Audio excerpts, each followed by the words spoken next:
All right, this is a clip from the 9/11 Commission dated August 9th, 2003, in which Steve Emerson, a noted terrorism expert who wrote the book uh, Jihad and the Terrorism Amongst Us. He's an ardent Zionist. So let's hear this opening statement he gives. Chairman Keane, Vice President Hamilton, distinguished members of the National Commission on Terrorist Attacks on the U.S., thank you for inviting me and having this hearing. I'm going to summarize and just isolate several comments in my testimony. Obviously, the rest is available for scrutiny and for questions. I think it is very important at the outset of this hearing to never lose sight of the fact that the killers behind the murder of 3,000 Americans on September 11th were not generic terrorists without clear political and religious motives. The terrorists were not simply a band of fanatics who, as so many officials and pundits have repeatedly stated, had simply hijacked a religion because of a fear of engendering charges of racism by Muslim leaders, a charge that is routinely applied to anything critical of militant Islam. There has been an assiduous effort to avoid labeling the terrorists of 9/11 by some commentators for what they really were, militant Islamic terrorists. Their behavior was informed in... You can see where this is going right off the bat, right?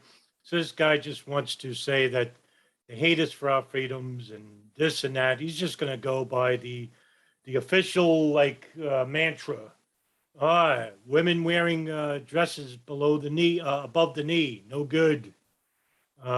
Not paying the zakat or the tax, or secularism, Sufism, all that stuff. Guided by their misguided interpretation of Islam. Unfortunately, efforts to sanitize the discussion of Islamic terrorism... No, most of these terrorists, right? So they're called Salafists, people who want to return to the second generation, first generation of the Prophet Muhammad. These are abrogated texts, and it's not coming from the Quran. These people adhere to the hadiths. These are the memoirs attributed to the Prophet Muhammad and by imams later, almost like the Gospels, right?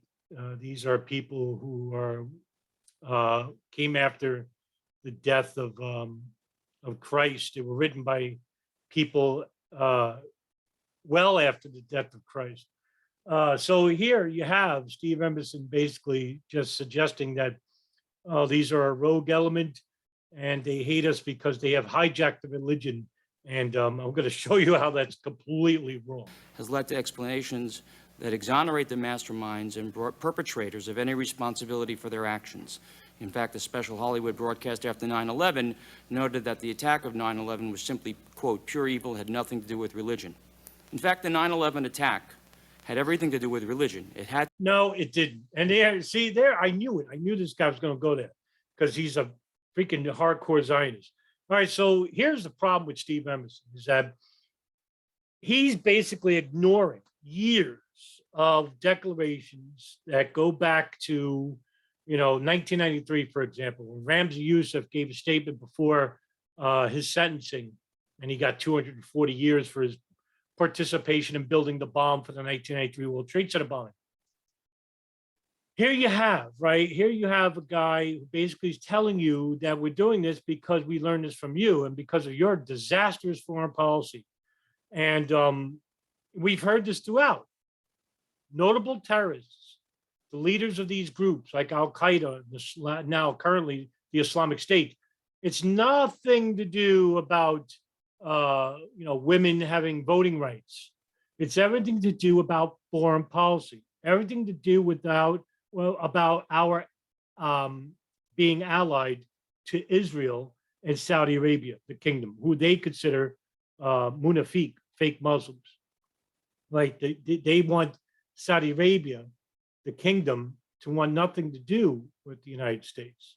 But they use them because the United States gives them military protection and military aid, and we get to regulate the oil. To do with the doctrinal and... Now, if you were to concentrate in those areas, then you would see a decrease, an exponential decrease in jihadi-related terrorism. interpretation of Islam by militants. At the outset, it is critical Most of these militants, by the way, are illiterate, right? So that's why they're easily manipulated and persuaded to join these groups. And also, a good percentage of them also join these groups because the United States goes and bombs their cities and towns, and there's nothing left, and you killed their whole family. You just made a terrorist. Point out that militant Islam does not equal Islam. Islam as a religion, like Christianity and Judaism, does not endorse violence. Islam is a vibrant religion that gives spiritual comfort and meaning to its vast numbers of practitioners. And there are, precious few as they exist, Islamic writers, intellectuals, and clerics who openly and unambiguously repudiate violent Islamic ideology. But for the peaceful majority of Muslims around the world, it is not the West that is avoiding these distinctions. It is the militants who are trying to erase these distinctions by claiming there is no such thing as, quote, Islamic extremism. They have tried to hide under the protection of the mainstream majority. Anti-American radical.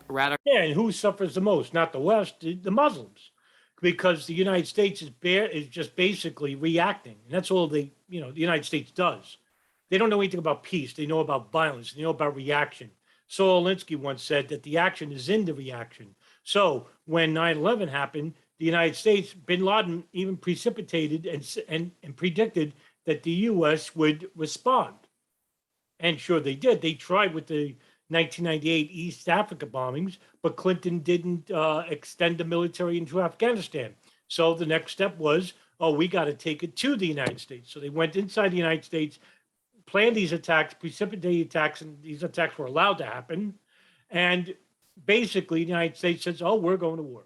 And not just in Afghanistan, but an added bonus was we went into Iraq. And then later on, as a real added bonus, Syria, Libya, Yemen. Radicalism was pervasive in the Muslim world long before the events of September 11th, and not limited to bin Laden and al-Qaeda. One only read the translations of the Muslim media in many parts of the world, including the West, to see the resentment, hatred, and anger, even in countries that are strategic allies, in particular Saudi Arabia. Persistent denial that radical Muslims were responsible for the September 11 attacks, with the belief that either Israel or the U.S. had secretly launched the attacks, is further evidence of this rampant radicalism.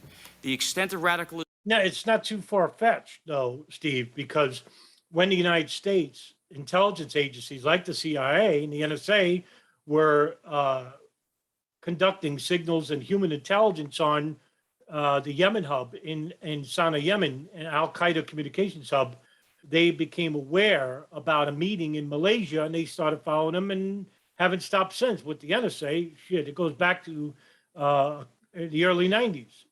Same thing with the CIA for the Mujahideen. But, I mean, for God's sakes, I mean, it's not like they were caught off guard. These guys withheld information intentionally. Do I need to repeat this again? In the Muslim world has gone largely unrecognized, particularly before 9/11, because of premeditated deception, a cloak of religiosity, intimidation, the power of Saudi Arabia and other oil producers, and a tendency by many in the West to dismiss radical statements as nothing more than rhetorical posturing. In the last 2 years, there has been a genuine, although... Hey, that's Max Cleland. He actually quit the 9/11 Commission because he felt that Director Zelikow, who was an extension of the State Department under Bush, was impeding the investigation, actually. Belated recognition that the problem and threat posed by al-Qaeda is not limited to card-carrying members of this terrorist group. Although al-Qaeda carried out the horrific attack of 9/11, the larger problem the U.S. faces is the militant Islamic culture and mindset that gave birth to al-Qaeda. In this regard, al-Qaeda is actually shorthand for a much larger religious phenomenon, militant Islamic fundamentalism, that has spawned violence and terrorism against the U.S., the West, Islamic moderates, or other perceived enemies of Islam. Within the framework of militant Islamic fundamentalism, a culture of violent jihad has become a common denominator, sanctioning violence, terrorism against moderate and secular Muslims, Americans, Westerners, Christians, Jews, and other infidels. Right, and here, soon, I'm pretty sure you're going to lower the boom, right? And why they're doing this to us. To be sure, the Muslim world is not the only religious umbrella under which religious sanctioned terrorism has taken place. There have been Christian, Jewish, Sikh, Hindu, and other terrorists, for example. But today, no other religious-inspired violence matches the scope and transnational breadth of militant Islamic fundamentalism. According to research we have conducted, Islamic terrorist attacks have now occurred and been planned and supported from more than 100 countries around the globe in the past 10 years. One of the basic problems when confronting radicalism in the Muslim world is the unwillingness by some Western academicians, editorialists, and leaders. Which is a bloated number, by the way, 100 countries. Yeah, they're not. First of all, we're talking 2003 here, right, when he made the statement. So let's just say between 1993 to 2003, do you know how many Islamic fundamentalist groups there were? There were probably less than 20. Okay? Al-Qaeda, Boko Haram, the Taliban, Palestinian Jihad Organization, Egyptian Islamic Jihad, Gamma Islamiyah, Jama Islamiyah,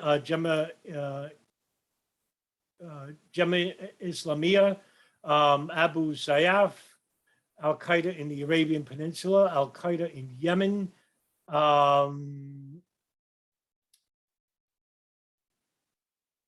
pretty sure there's a couple of others I'm forgetting. But yeah, and the biggest group of them all is Al-Qaeda, of course. But most of these groups, for example, like the Taliban, they have more members than anybody. The Taliban is a regional group. They're not international, and they don't conduct terrorist actions outside Afghanistan, Pakistan. Abu Sayyaf, rogue element in the Philippines. Jama Islamiyah, another rogue element in Indonesia. These groups don't have the capabilities to grow outside of those countries. Most of these people get their funding from kidnappings, ransom, conducting, small church bombings. Al-Qaeda had the financing, but that came from bin Laden and the network itself. And who knows the legitimate businesses that were dealing with Al-Qaeda throughout the years and where that money was coming from as well, and other hand-me-down businesses which acted as a conduit. Yeah, sure. But 100 countries experienced that? Yeah, Steve, please. To recognize the pervasive institutionalized support for and dissemination of jihadist ideology. The undeniable fact is that Islamic militants dominate or exercise disproportionate influence over the religious, academic, and media institutions in the Muslim world, with the notable exception of several countries such as Turkey and Indonesia. Within the Muslim world, the religious hierarchy has been traditionally controlled by Islamic fundamentalists. The question that we now here's the reason why. It's because the United States goes around and destabilizes these countries with the leaders that suppressed Islamic fundamentalism, right?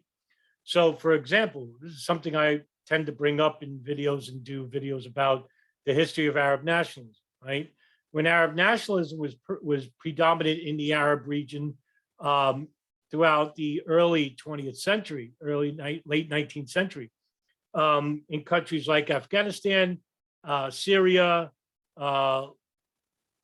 Iraq, Iran, Libya, they didn't have a fundamentalist problem. Egypt, they didn't have a fundamentalist problem. In fact, it was suppressed. The Muslim Brotherhood, for example, in Egypt, was basically suppressed by Gamal Abdel Nasser. Now, he went about it wrong because what he did was he used the State Security Intelligence Service, the SSI, which was a brutal regime, security service, and they arrested these people and tortured them. And what they did was they basically put them in these prisons, like Tora prison in Egypt, and they electrocuted them, hung them upside down by wire, and beat their legs with wooden paddles and whatnot. And what you did was you didn't basically beat religiosity out of them. You fermented the problem. You created the problem because they got together, and the poor people are in Egypt. And Egypt is going through a class warfare, economic class warfare, which is still predominant in the country. That goes back 200 years, all the way before King Farouk, of the first president of Egypt, even before its independence. I mean, the class structure in Egypt is a lot of corruption in the government. So they have this class structure which permeated, the religious fundamentalist problem permeated in universities, in the social squares, and they recruited a lot of these people who were basically starving. It doesn't take much, right? But this is what happens when you implement Western-backed dictators. Same thing happened in Iran with Reza Pahlavi, the Shah of Iran, which the CIA basically deposed Prime Minister Mohammad Mossadegh in 1953. And when they ousted him, they put in this Western-backed idiot, Reza Pahlavi, and there was a civil war there with the bread riots in the 70s. And a lot of people were going through class structure and warfare. You'll notice that there are some instances where the United States government goes into these countries to cause civil war and civil unrest and overthrow these democratically elected presidents and prime ministers. In 1953, there was a British document called the Problem of Arab Nationalism by the British Foreign Office, in which it outlined that what they wanted was, the fear was that the Arab countries would go and regulate the oil. It would make them as a superpower. And so they decided to subvert the Arab governments by creating these civil unrest, civil wars, and coups d'etats to cause civil disobedience and, of course, lead to the usurping of these Arab governments. And it worked. I mean, look what happened after 1979, which gave the rise to religious fundamentalism, really. You had the overthrow of Reza Pahlavi and the Shah of Iran, Ruhollah Khomeini.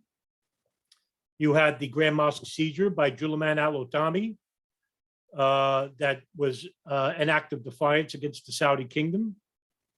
And you had the Soviet invasion of Afghanistan, which the United States gave hundreds of millions of dollars through a CIA operation called Operation Cyclone to these moderate rebels. You ever heard that before? Because that's what they call them in Syria now. These are jihadist fundamentalists.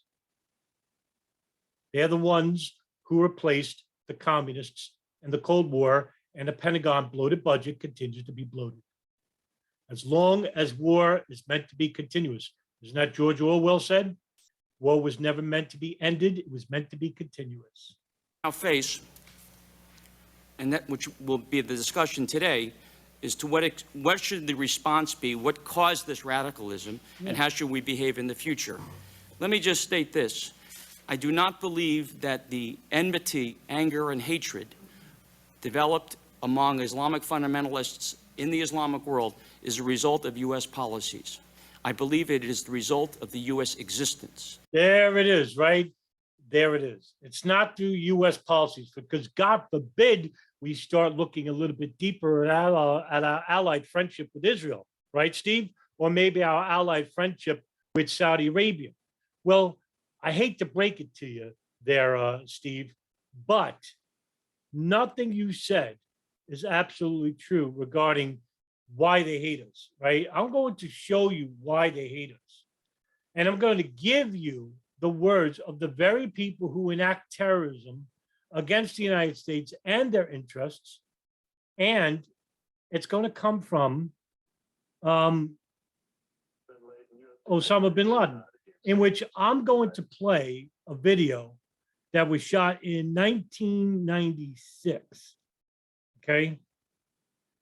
This video was shot in 1996, and it was CNN's Peter Arnett. And what I'm going to do is I'm going to shrink this screen. I'm going to share that screen. There it is.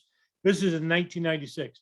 Listen to the words of Osama bin Laden. It's actually transcribed. So Bin Laden, you have declared a jihad against the United States. Can you tell us why? The U.S. government has committed acts that are extremely unjust, hideous, and criminal through its support of the Israeli occupation of Palestine. Oh. And we believe the U.S. is directly responsible for those killed in Palestine, Lebanon, and Iraq. Oh. Due to its subordination to the Jews, the arrogance of the United States regime has reached the point that they occupied Arabia, the holiest place of the Muslims, who are more than 1 billion people in the world today. For this and other acts of aggression and injustice, we have declared jihad against the US. Well, would you look at that? How about that? Nothing to do about us not praying 5 times a day. Nothing to do with the Constitution that is basically secular. Nothing to do about women appearing on TV. Nothing to do about rock music. Everything to do about foreign policy, right? So I'm going to play another video. And this is basically Osama bin Laden 5 years later. This is in December of 2001. And let me share that video with you. Okay, this is him. This is December of 2001. This is 2.5 months later after the 9/11 attacks. أمة من 1200 مليون مسلم تنحر من مشرق الأرض إلى مغربها في كل يوم في فلسطين وفي العراق وفي الصومال وفي جنوب السودان وفي كشمير وفي الفلبين وفي البوسنة والشيشان وفي آسام لا نسمع لهم صوتا فإذا ما قام الضحية إذا ما قام المظلوم يقدم نفسه من أجل دينه ارتفعت أصوات هؤلاء 1200 مليون مسلم ينحرون لا حس لهم فإذا قام رجل ليذود عن هؤلاء قام هؤلاء يرددون ما يشتهي الطغاة لا عقل لهم ولا فقه لهم. Well, again, you know, again, as you can see right there, let me stop it. So nothing to do with a lack of religion, nothing to do with women and their voting rights or their freedom to wear whatever they want, nothing to do with religion. Everything to do with U.S. foreign policy, everything to do with U.S. interventionism, everything to do with the United States destabilizing Arab countries. Because we focus on those problems, we then focus on the countries that we're allied with, and maybe what Steve fears is that we'll have to correct those issues in the future. And because he's an ardent Israeli Zionist, he doesn't want you to look at those problems. Instead, he wants you to look at a dead end, which is, oh, they hate us for our freedoms. They hate us because we're secular. They hate us because they hate Jews, which you heard from the primary source himself, bin Laden, twice, 96 and 2001, why he's conducting these terrorist attacks and why terrorism exists in the first place. It is a rejection of American pluralism, American secularism. Let me read to you. You know, and he's got to, listen, Steve has been around for a very long time. One thing about him is that, yeah, he delves into radical fundamentalism, but he propagates the most ridiculous and unfactual statements about why they're attacking us. Like right now, oh, because we're secular. You just heard what bin Laden stated in both of those videos. It is a response to American imperialism. It is a response to their biased one-way foreign policy with Israel and with Saudi Arabia. Quote by Yusuf al-Qaradawi, a militant Islamic leader that some journalists have defined and described as a, quote, moderate, including a recent story in the Washington Post. Mr. Qaradawi is a leader of the Muslim Brotherhood living in Qatar. Let me read to you a quote. Secularism may be accepted in a Christian society, but can never enjoy general acceptance in an Islamic society. Islam is a comprehensive system of worship and legislation. The acceptance of secularism means the abandonment of the Sharia, a denial of the divine guidance and the rejection of Allah's injunctions. For this reason, the call for secularism among Muslims is atheism and a rejection of Islam. This is the underlying guide and motif. that has led to the development of Islamic militancy. And that's also completely false. I mean, you have just read the two fatwas by bin Laden. Nothing to do about secularism, nothing to do about women, nothing. It's all about foreign policy. Guess who echoes that statement? Abu Musab al-Zarqawi, the founder of the Islamic State in the Levant and the Islamic State in Iraq. Abu Bakr al-Baghdadi, who took over the leadership after Zarqawi was killed. A response against Western Zionist leadership and their policies. Even Abu Nidal, who wasn't a religious fundamentalist, the leader of the Abu Nidal organization in the late 1970s, early 1980s, when there was no Islamic fanaticism inside the United States at the time yet. Soon it would be. But Abu Nidal, who had cells inside the United States, were conducting terrorist attacks because he was a paid financier. And he was actually an Israeli asset as well. And he would conduct terrorist attacks against Israel so that it could be blamed on the Arab world, so that the Arabs could be demeaned, right? But if you want religious zeal, yeah, go to the leader of Abu Sayyaf, Jalaluddin, he has a long last name, I can't think of it, Abu Rakanjani or something like that. And, you know, that group, they basically want a country led by the Quran and the Sunnah, right? Their interpretation of it, which is Wahhabism. And guess who funds it? Saudi Arabia, right? Through their proxy charity groups. And at the time, it was Al-Qaeda acted as an extension, right? And you had sympathetic Saudi imams who were sympathetic to bin Laden. And they were paying these groups off too. So as a form of blackmail, because they didn't want terrorist attacks inside the country because they allowed the United States to station in the two holiest sites in all of Islam, Mecca and Medina, which was really why bin Laden hated the United States and hated the Saudi kingdom. God, yeah, Steve Emerson is bullshit news. If Israel were to disappear tomorrow, disappear and an Islamic State were to replace Israel from the river to the sea, the mantra of Hamas, there would still be the same amount, if not greater degree, of Islamic fundamentalism. The problem lies in a vast, pervasive system of Islamic radicalism, largely perpetrated and sponsored by the Saudi Arabian government. And I don't think it's a coincidence that we see the rise of fundamentalism around the world coinciding with the oil revolution in 1973-74. Petrodollars began to fuel this. That's, listen, right here, he's right. Because after that, after the fall of Arab nationalism, and which came after the 6-Day War, in which Egypt, Syria, Jordan attacked Israel, and that's the official narrative. There's some question about that Israel precipitated the attacks or whatever. But they lost, and they took over the Golan Heights and West Bank. And ever since then, the argument is that there could be talks about bringing back a two-state solution or going back to the pre-1967 war borders. But Israel is always balking at the issue.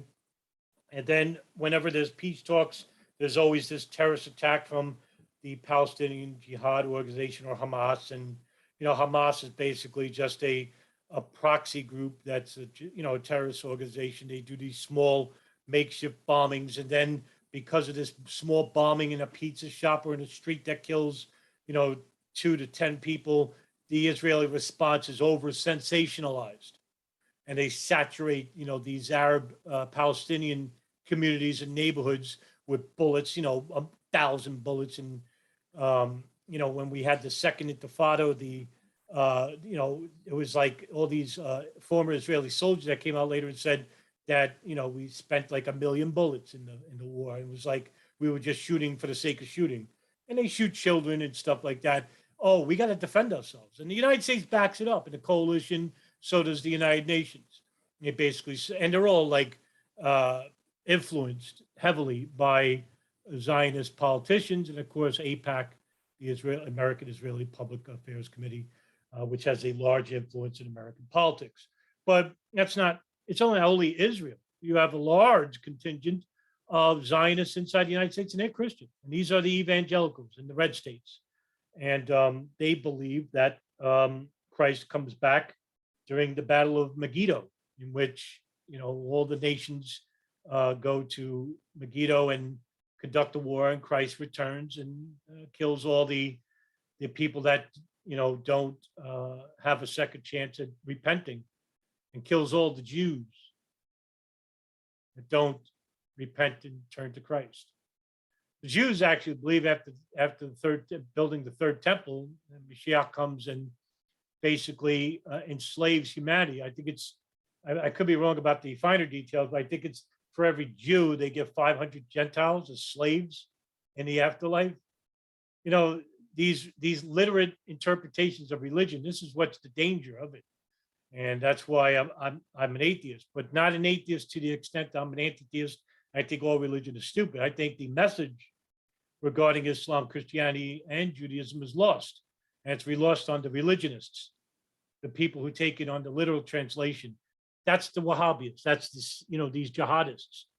And they don't even read. They don't read. It's just like the evangelical Christians. They go to these big mega churches and they get the Bible. They don't get the Bible read to them, by the way. They only get these small little scriptures, and they're taken completely out of context. That sounds familiar? Well, that's what happens in these, these Arab fundamentalist training camps, in these madrasas, and they pervert the religion itself. These are not spiritualists. They don't care about humanity or hegemony. So Steve is dead wrong about this, dead wrong. But he's right about the implementation, the oil boom, which gave Saudi Arabia, hundreds of billions, and they spent that money to spread the Wahhabi culture, the Wahhabi sect, all throughout Southeast Asia, all throughout the Lower Peninsula, in the poorest regions of the Arab world. And that's what gave rise to all these fundamentalist groups. In the last 25 years, major radical Islamic institutions, I described some of them in my testimony, the World Assembly of Muslim Youth, the Muslim World League, International Islamic Relief Organization, some of which are tied to 9/11, forensically and clinically. These groups have been responsible for fueling. And none of those organizations, by the way, were ever held responsible or having any link with 9/11. None whatsoever. Islamic militancy around the world. It is the Al Jazeera and other media stations that have largely inflamed Arab views and Islamic views about the United States. I do not believe the United States. Not necessarily true. They bring attention to the fact that the reason why these groups like Al Qaeda continue to do terrorist operations is because of our disastrous, one-sided foreign policy toward the Arab community as a whole. And who are the primary victims of Arab fundamentalism? Arabs, Muslims, the Shiites, the Alawites, the Persians, not Americans. Yeah, the soldiers maybe. States is culpable or responsible for the rise of extremism. If we look at extremist movements, generally speaking, we in the West like to associate extremist movements with being only part of a minor view. We like to believe that they can be isolated. What we have in the Islamic world is a much more pervasive system of beliefs, unfortunately dictated and manipulated by a disproportionately radical control over the institutions of the media and of Islamic religious institutions. Where is the Arab fundamentalist problem now as of 2021? Where is it in the United States? It's in the Arabian Peninsula. In fact, Al Qaeda, which was basically almost destroyed as a whole in Afghanistan under the Battle of Tora Bora by the CIA and the Special Forces and the Afghan militias.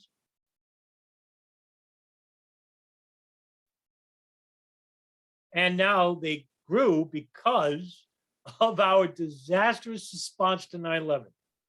We bombed Iraq, killed 1 million people there. Not a blink of an eye. what we did was we created the vacuum for these fundamentalist groups like Al-Qaeda in Iraq, like Jabhat al-Nusra in Syria, like Ahrar al-Sham in Syria.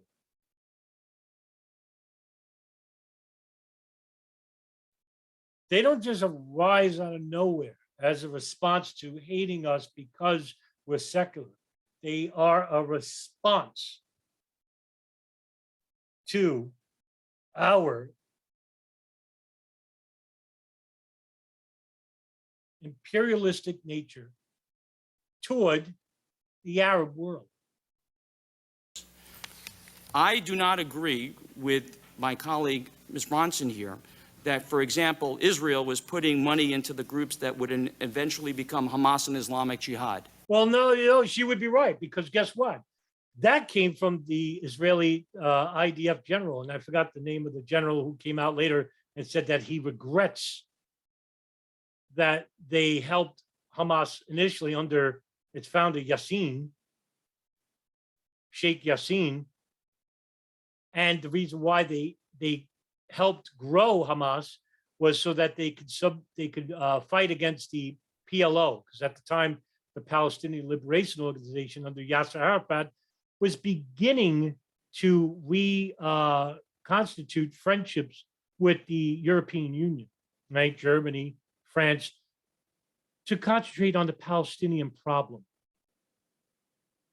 So the Israeli IDF did a covert operation where they would, because at the time Hamas was just beginning and they didn't have like this big organization, and they basically gave them arms and training and whatnot.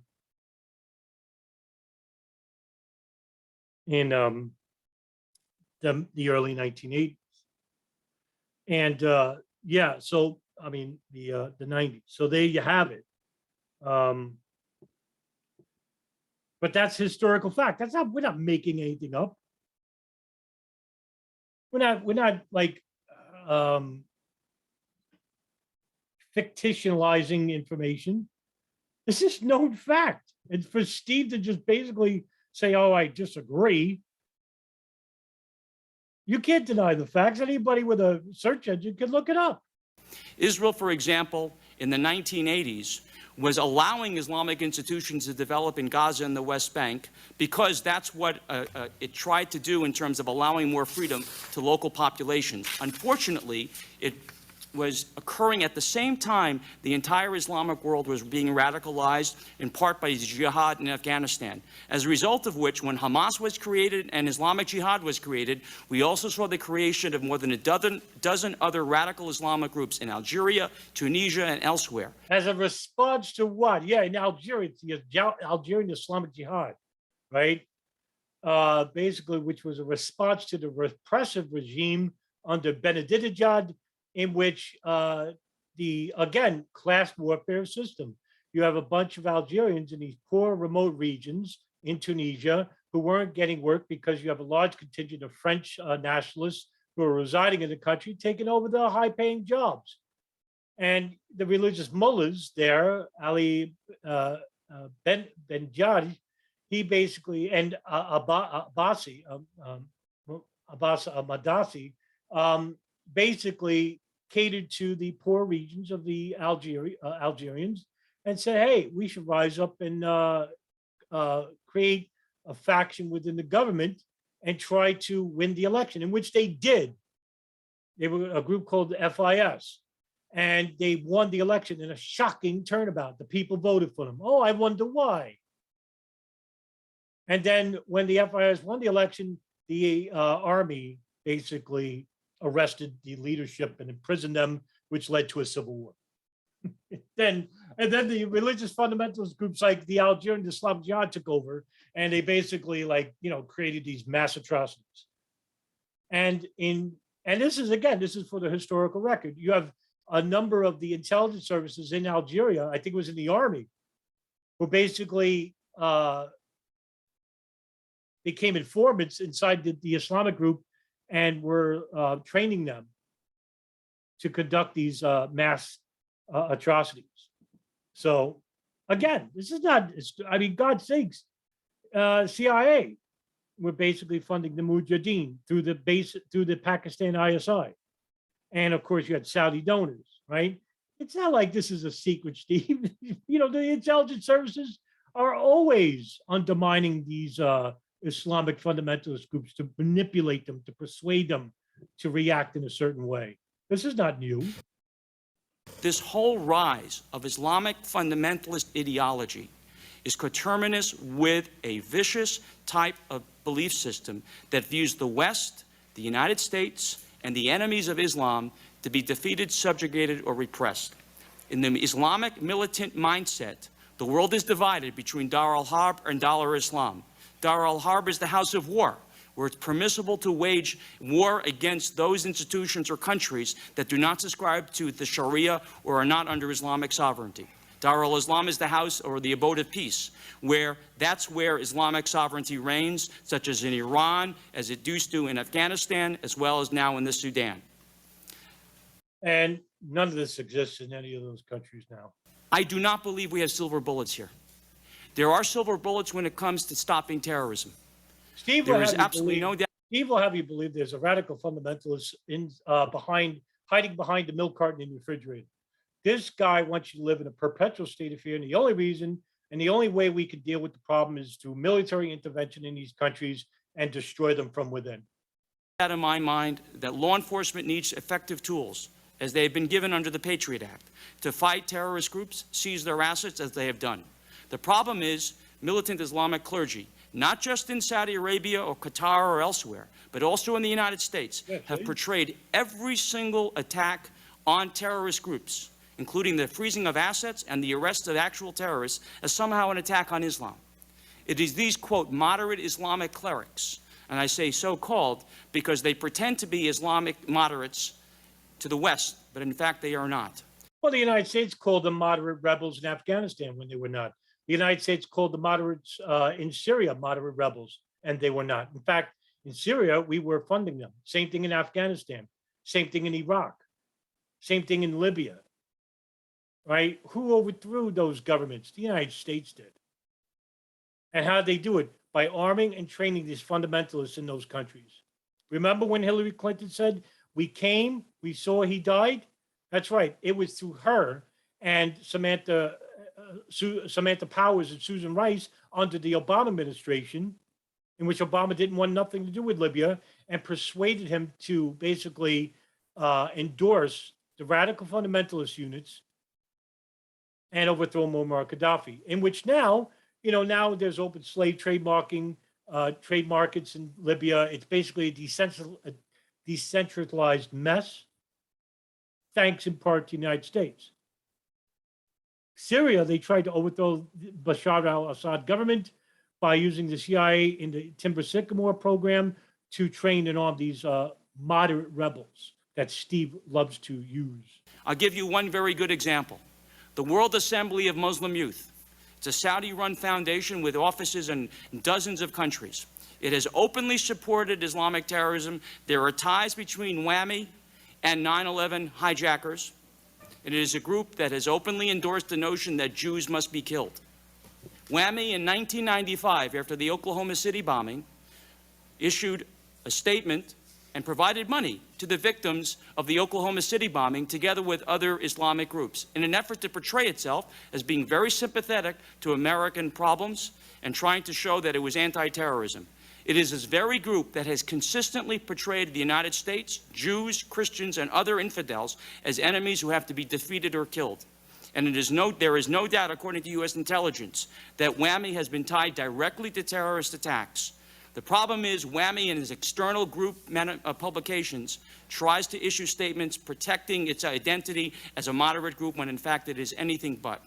In the end, I believe we are left with one very resolute thing. We have to stay the course. We have to stand up. Well, I wonder who said that. Who said stay the course? George Bush Sr. Stay the course. That's the first Gulf War. Stay the course. Steve Emerson here. Yeah, we need to stay the course. For the American principles of pluralism, the notion of the right to disagreement, the notion of the United States is a menace to the Islamic militants not because of U.S. policies, but because of the very principles underlying our. Well, your final statement there is incorrect. I showed you statements made by Osama bin Laden in 1996, 2001 that contradicted your own words. And basically, you're fabricating toward the commission about the real reason why they're attacking us in the first place. And the reason why they're attacking us in the first place is because of our disastrous foreign policy toward Israel and the United States and Saudi Arabia and the Gulf.